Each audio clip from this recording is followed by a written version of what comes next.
aware of the urgency of our time. This is the tragedy of a generation that has everything, yet lacks the one thing that truly matters, a living, intimate relationship with the God who created them. So what is this shocking sign that already occurred? It isn't a world war. It's not a global pandemic, a catastrophic earthquake, or an economic meltdown. The sign is far more subtle, yet infinitely more serious. It is the quiet yet widespread spiritual blindness in the face of unfolding prophecy. This blindness is not the result of ignorance, but of distraction, of misplaced expectations, and dulled discernment.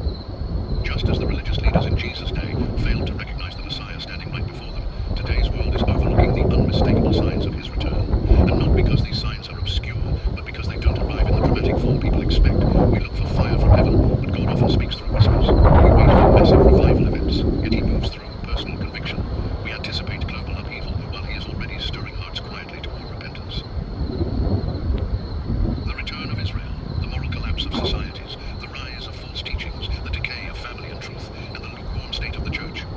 All of these are unfolding now. These are not distant warnings, they are current realities. Yet so many believers remain spiritually asleep.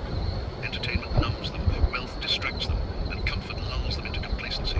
Instead of watching and preparing, many are drifting, satisfied with surface-level faith and unaware that the very signs they've been waiting for have already arrived. The great danger of our time isn't a lack of information, it's a lack of perception, and unless we open our spiritual eyes, we risk missing what God is doing right now, just like generations before us. Why did this sign go unseen? Because it didn't fit the narrative we've created in our minds. People expect undeniable supernatural events, not subtle spiritual decay. They expect a trumpet, not a whisper. Jesus himself warned that his return would be as unexpected as a thief in the night, catching many off guard, not because they weren't warned, but because they weren't watching. He pointed us back to historical moments to help us understand the nature of what's coming, as it was in the days of